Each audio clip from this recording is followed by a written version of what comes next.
Hey, what's up? This is Chosen. Hope you're having a great day. It's almost there. We're getting so close to the Diablo 4 release, and Diablo 4 is getting crazy good reviews from lots of different areas out there. And I'm not going to go over every single one, but I want to walk you through a few of these different reviews and then give you my opinions as someone that was in the private full version of the game and did all of the betas extensively with lots of hours in the game and lots of different content creators that I've talked to and different people in the community. So I want to cover these reviews for you and then give you my input as well. Let's get into it.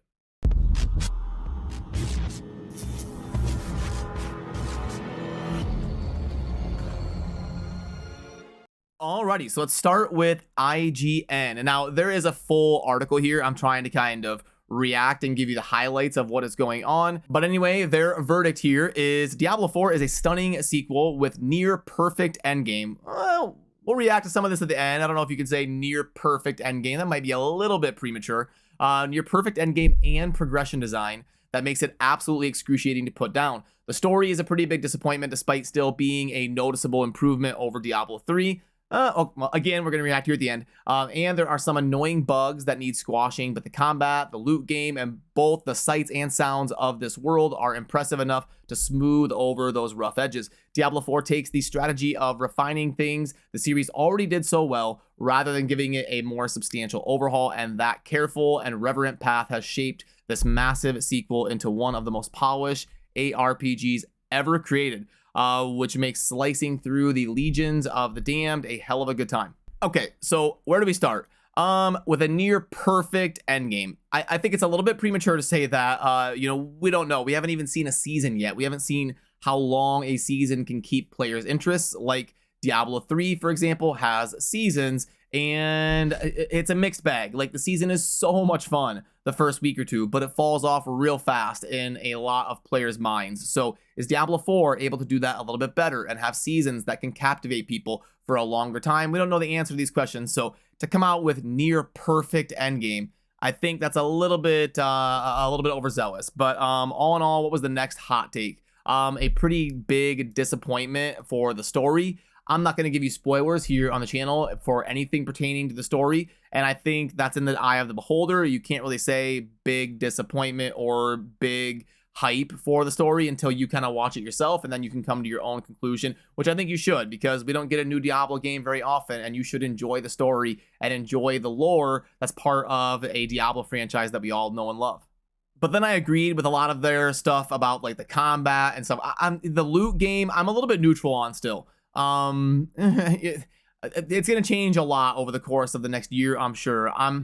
I think the potential's there, the canvas is there. I'm not going to say I love the loot system of Diablo 4 yet, though. It's still to be determined. But the sights and sounds, fantastic, great. It's all they kind of went back a little bit more to their roots with Diablo 4, and the sounds are amazing. It might be one of the best sounding ARPGs I've ever played. So definitely agree with all of that. And we are getting a 9 score from IGN saying Diablo 4 is a stunning sequel with near perfect. I guess they already said all that. But yeah, anyway, a 9 from IGN.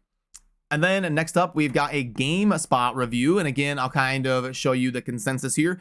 Diablo 4 at this time cannot escape comparison to the past of the franchise it belongs to, but it's thankfully a game that has been crafted with a strong awareness of what made each of the others revered or reviled. It represents a measured approach to combining the many elements from previous entries that worked into a system that feels like a new standard bearer for action role-playing, coupled with a new benchmark for storytelling in the franchise. You see, like, they like the story, it seems like, because they say a new benchmark for the storytelling in the franchise and a solid narrative foundation for any potential new adventures. It is easy to see why Diablo 4 is something I'll regularly check in on for a long time. So see, that's what I mean. That's why you got to judge for yourself, and I don't want to spoil it here on my channel at all. The story, consume it, enjoy it, and then we'll do a poll on the channel or something here in a little bit, and we'll talk about like the reception of the story from the Diablo community as a whole. Then they've got a section where they have the good and the bad. A gripping story. Yeah, see, they really like it. Flexible role-playing systems that let you experiment with a variety of different builds. Yeah, it's not bad for launch. Massive map with gorgeous and varied locales.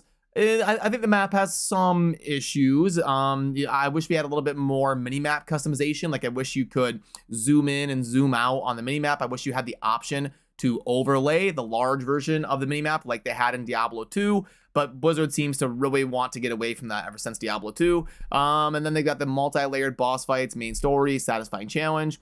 The bad boss fights and standard dungeons are lackluster affairs, and visual limitations are laid bare when the camera swoops in during cutscenes. Okay, but all in all, they give it an 8. So both of the reviews so far are on a 10 scale, and we've got a 9 and an 8. And then we've got one from TechRadar here, and they give it 5 stars. We've got Diablo 4 is a meticulously crafted action RPG and sets a new standard for isometric open world adventures. Now, I like this. I think more places should do this. We've got review information. We've got the time played of 24 hours. It's like kind of on Steam. You know, Steam will show you every review you read from somebody, if it's like a verified purchase, and how many hours they spent in game. You get like those reviews from people where they've got an hour and a half in the game versus somebody that's got 458 hours. You're like, okay, I can kind of decide myself on how much weight I want to put on each review I read. So 24 hours is going to be a little bit on the light end. You know, someone like me who has had access to the betas and the different private test builds and stuff, I'm probably at like, all in all, maybe like 250 hours, somewhere around there. I'm trying not to exaggerate. 200 hours, somewhere, like maybe 175 to 230, somewhere in there, somewhere around 200 probably. PC, and then, okay, yeah, a lot of people have a question about this. Available on PlayStation 5, Xbox Series XS, PlayStation 4, and Xbox One, along with PC, obviously. So anyway, their pros are a dark, compelling fantasy world, fluid combat that scales well in single and multiplayer, endlessly customizable characters. Yeah, okay. And then the cons, brief story sections left me wanting more. How is that a con?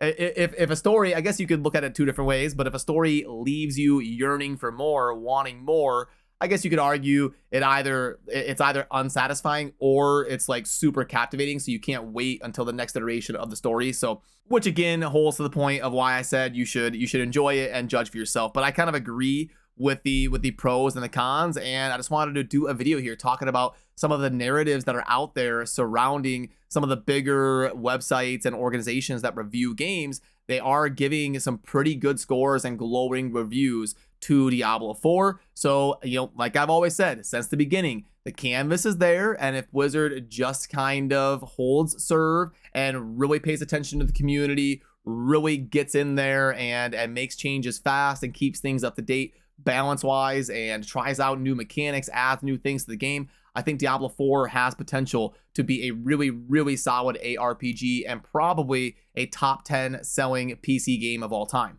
So yeah, that'll do it for this one. Remember to subscribe on your way out if you enjoy daily Diablo 4 content, and let me know what you think down below, your impressions of the beta and what the different sites out there are saying and all of that. It's always fun to read through your perspectives as well, and I will see you soon in the next video. Thanks for watching. Peace.